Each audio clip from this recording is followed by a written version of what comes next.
Hello!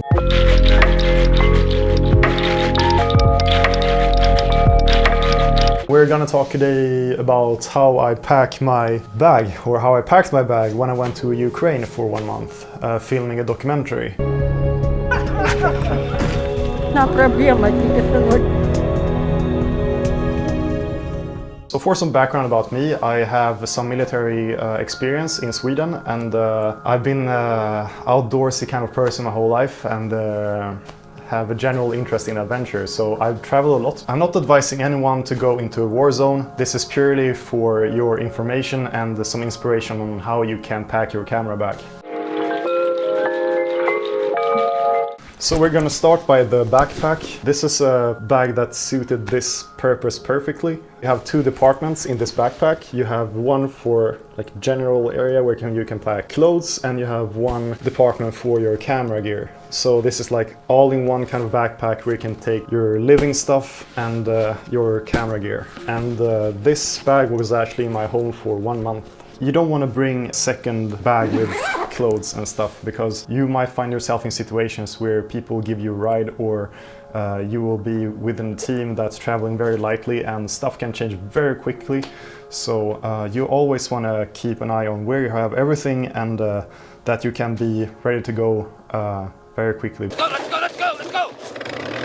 You have this camera department with spacers that are included with the bag. So you can just put your camera, power banks, your lenses and everything in here. Or the clothing department. It's not anything particular, just, you know, a space to put all your clothes. All the clothes I had in here basically were underwear, socks, t-shirts. I always had t-shirts under everything because, you know, you sweat and the t-shirt gets dirty and you just wash the t-shirts basically. And then all the stuff you have above the t-shirt, you don't really need to wash as much. Nomads. And you also have some departments for, you know, your keys and your phone maybe. And I also travel all through Europe with this bag actually this summer. I have videos on my YouTube channel about that. It was basically me, the Blackmagic pocket cinema camera and this bag. And I fit my whole life in this bag for 6 weeks there as well. So it served me well. So for camera gear, we're gonna go through my setup, which is actually very simple. I have another video talking about why I picked this camera specifically. I will link to that in the description. It's a fairly cheap camera. That's also for a purpose. I didn't find an insurance that would work for all my camera gear in Ukraine, actually. And so bringing a camera for 5,000 euros or dollars wouldn't make much sense, because anything can happen. You'd much rather buy one of these and being able to buy a second one and a third one than buying a camera that costs, you know, 5,000 euros. But yeah, so I'm gonna build this camera and show you how I was carrying it in the field. Lumix S5, then I have this top handle, Rode NTG, like so, 3.5mm cable.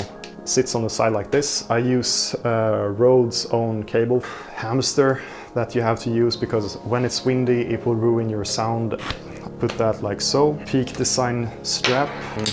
This was basically my setup, run and gun type of shoot. And the lens I used is the 20 to 60mm stock lens. I shot everything in 1080p. I had the step down rings and my ND filter.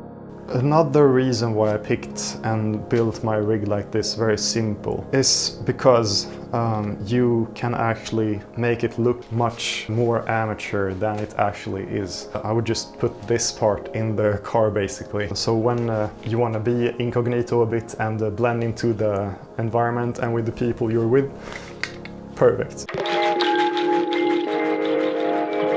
Really essential, cheap piece of gear is a small portable LED light. This is just basically a tiny little lamp that you can, if you're in a dark spot and you want to make an interview with a person and it's dark there, you just put this on the table, like you just get a simple light. I bought it on Amazon, I think, and you just have one slider for get a warm and a cold tone, but it's perfectly enough for what I used it for, which is just a basic light for interviews in dark areas. Super important, really simple, doesn't take any space at all.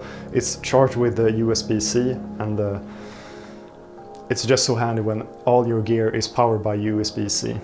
This is PB10 72 power bank. It's 20,000 milliamp hours, and you want a 20,000 one or equivalent. Not too big, because there are restrictions on how big they can be in the airplane when you fly, and you might want to check that out. But yeah, you don't go for a small one because they're going to run out. You can charge your phone with this power bank maybe 9 times, and you know, it's very portable if you think about what it serves you. As soon as I had an opportunity to charge this and have it to the max, I would also do that, obviously.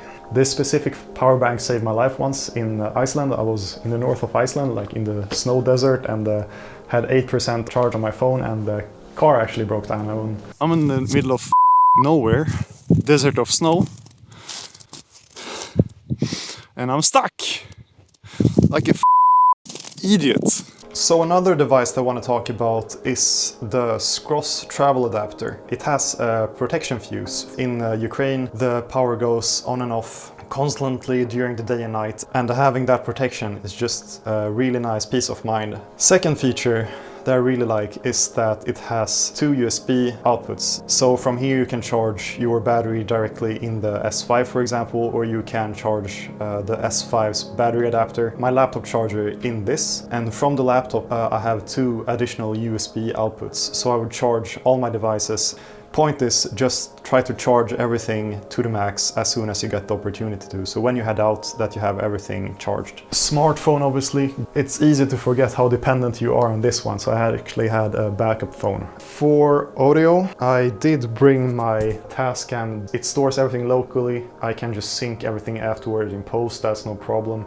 You have very efficient ways to do that in DaVinci Resolve. It's powered by a AAA battery, and so I had lav mic in this thing, and I just had, you know, 5 batteries in here, and also one small of these if it would be windy. So if I would make like a bigger interview, for example, a person that I had the opportunity to sit down in a room and have a moment, you know, where I can set things up properly, I would use this lav mic.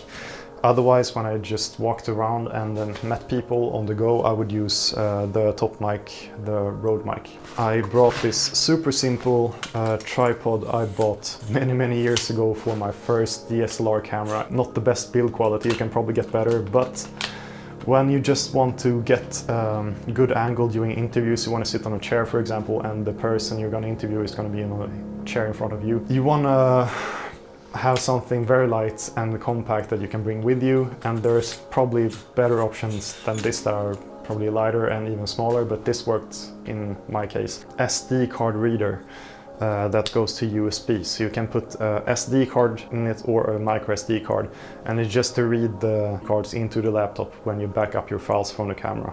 So I want to get a tiny bit into talking about nits and grits, things that are not regarding the camera gear, but can be useful in the situation I was and the one you might find yourself in your next camera adventure. So we're gonna look at how I packed more miscellaneous stuff and my thoughts around that. This is actually a microfiber towel I bought in a motorbike store in Italy. It costs me, I think, €5, and it's basically just a microfiber cloth. The point with this, it's very small, takes no space at all, and it dries very quickly. You can buy them in outdoor stores, but they are exactly the same. Probably a prettier color than skin tone yellow, but they are the same thing and they cost a lot more. I think it was €40, the one I had before, and this was €5, and it just worked just as well. So good tip, even for any traveler that wants to travel lightly. I also bring a padlock for lockers in hotels and hostels. In Ukraine you have power shortages in windows of 2 to 4 hours during the day and at night as well. There will be no lights in the street, it will be completely dark, and all the light you will see will be from the headlights of cars. Yeah, when I was out I was always using this. It's a reflex band, put it around your leg, everything's dark, nobody can see you, very dangerous. You look a bit stupid, of course, carrying around this. Not very cool and epic. You have to make calculated risks all the time and see how, if I keep taking these types of risks over time, how can things go wrong and what is likely to go wrong over time. And that's how you need to think. Going to Ukraine, in my example,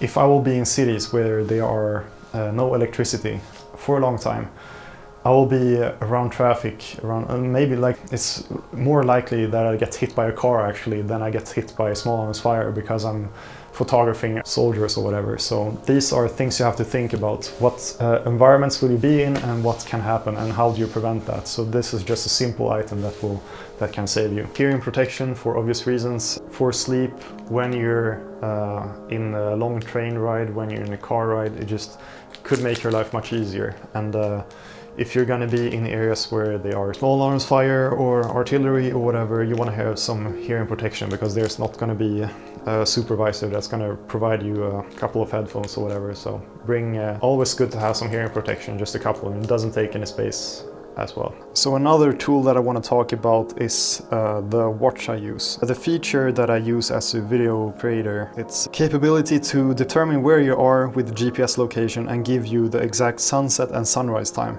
And because you know about the golden hour and how precious that is for making good looking footage.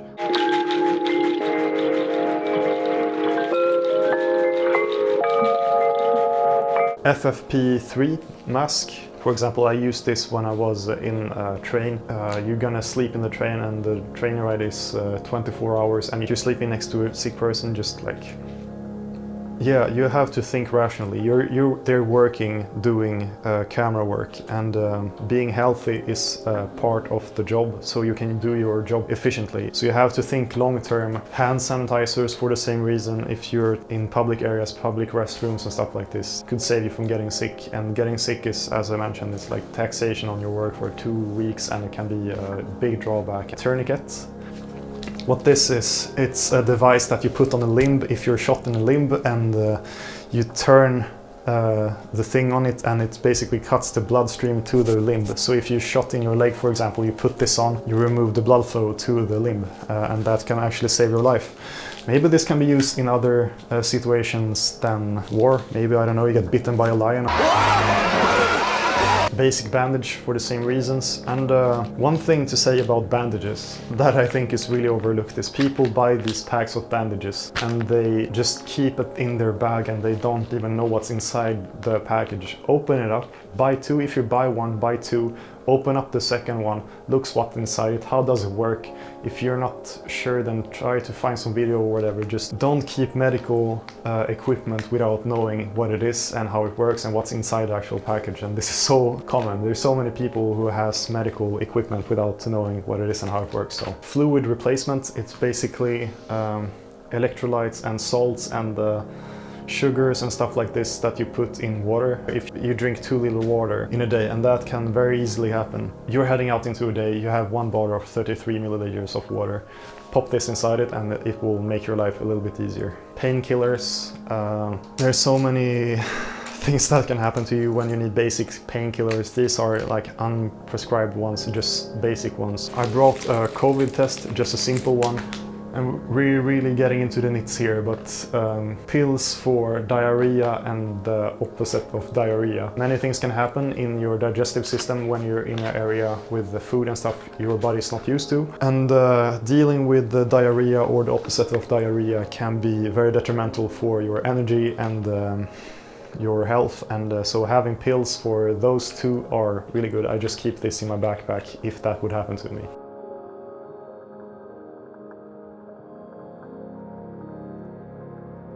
Check your travel vaccinations. Probably you should go to Central where they do the vaccinations and ask what you need in the specific areas you go to. Keep your passport nice and dry, because if your passport gets damaged and you're in a remote area or country, or especially country at war, if you don't have a passport, then things can get south very quickly. And yeah, so this is probably the most important item you will carry around, so I'll throw that one in there. Just protect your passport. And when it comes to money, check the local currency where you're going. Are they using cash? In that case, bring a bunch of cash. Don't put everything in your wallet. Put some of the money somewhere else, maybe in another pocket, in a hidden pocket, or in a hidden place in your backpack or whatever. Just spread it out so you don't have all the money on one place. I hope this video can inspire people on their how you pack your backpack going abroad or into a more dangerous type of area. There are so many types of situations you can get into as a filmmaker. So yeah, hope you enjoyed, and see you again in the next one.